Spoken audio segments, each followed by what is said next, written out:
assim, doido em questão questão de desconhecimento mesmo.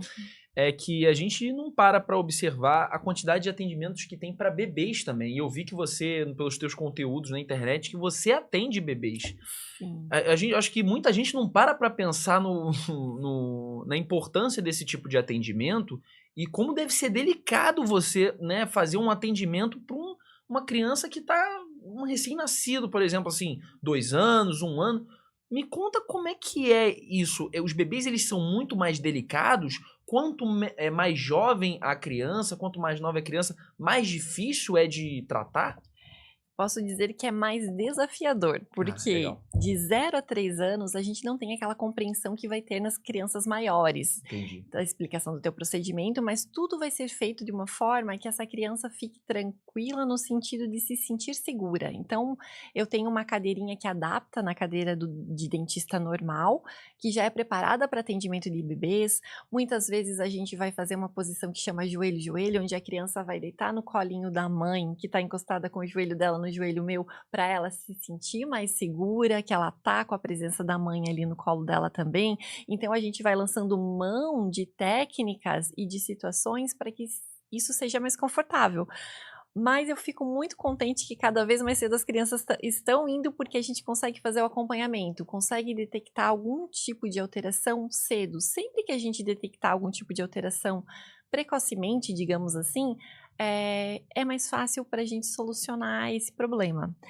E também a questão de acompanhamento, né? A criança, ela, desde o primeiro dentinho, já vem ali na consulta, a gente vai ensinar a forma da mãe cuidar desse dente, vai conversar um pouquinho sobre dieta também, que acaba influenciando na presença da doença cárie. Então, a gente vai trabalhar na prevenção para que essa criança venha a acompanhar conosco todo esse crescimento com saúde bucal. Entendi. Mas é muito desafiador essa questão do bebê, porque você imaginando uma pessoa completamente leiga como eu Uhum. nessa área, imaginando o porquê que um bebê tão jovem precisaria de uma dentista com menos de 3 anos, já que, por exemplo, a gente sabe que primeiro nascem os dentes de leite, depois esses dentes de leite eles vão cair. Então, em tese, se esse dente de leite ele se quebrar ou ele nascer com uma formação, a gente sabe que uma hora ele vai cair. Isso de uma pessoa leiga, né? Uma Uhum. pessoa que não entende nada do que tá falando, que tá querendo saber como uma profissional Aham. como você.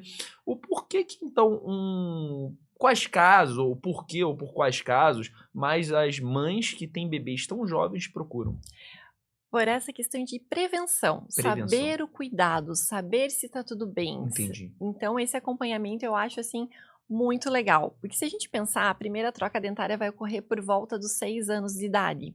Entendi. Demais dentes, os posteriores, aqueles mais lá para trás, uma média ali de 10, 11, 12 anos. Então esses dentes eles vão ficar bastante tempo ainda na cavidade bucal. A gente precisa cuidar muito bem deles, que ele vai estar funcionando como fosse uma reservinha, mantendo o espaço para o próximo que está para chegar. Então é Entendi. muito interessante a gente manter aí todo mundo com saúde. Entendi. E olhando ainda nessa área de bebês, que eu acho muito interessante, a gente pode imaginar que só pela área dessa prevenção já seja um motivo bem sólido para as mães Uhum. procurarem. Mas por quais outros motivos essas mães procuram os bebês tão jovens? Procuram você por terem bebês tão jovens e ter algum problema? Será que às vezes é um choro que não sabe por que a criança, né, parecendo que tá com dor na boca? Ou então porque, de alguma maneira, algum outro especialista redirecionou e pode ser algo bucal? Um fator que aparece com muita frequência é devido ao freio lingual. Então, assim, algumas mães acabam notando ali após o nascimento do filho que não está tendo uma mamada adequada. Entendi. Muitas vezes tem um acompanhamento de uma enfermeira ou alguém que auxilia nessa questão de amamentação. E pode ser a influência do freio. Claro que a gente vai fazer uma avaliação individual, vai levar várias outras questões em consideração também, mas acaba vindo para a avaliação para ver se esse freio está interferindo nesse processo de amamentação e isso vai ter consequências mais tarde. Então, é interessante fazer essa avaliação e se caso a gente vê que está tendo a influência, a gente acaba fazendo a liberação desse freiozinho para que essa língua consiga aí fazer o movimento que ela necessita para fazer uma amamentação adequada.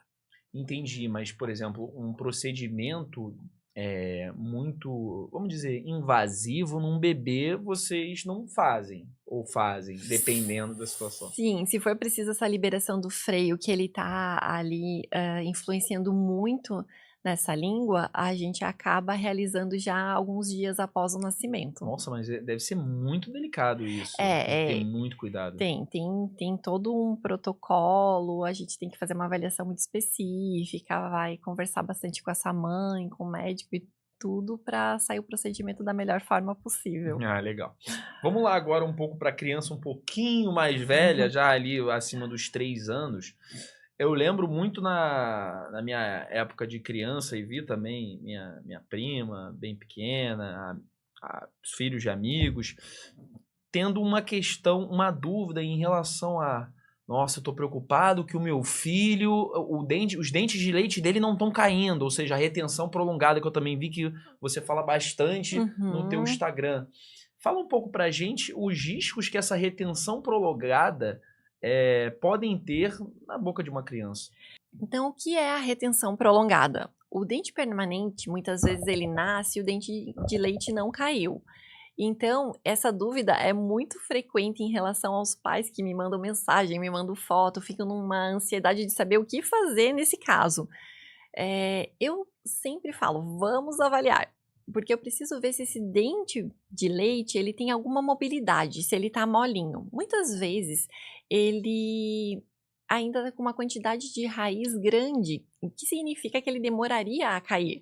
Então, se a gente tá com um pessoal ali em fila dupla, a gente precisa liberar espaço para ficar corretamente no lugar.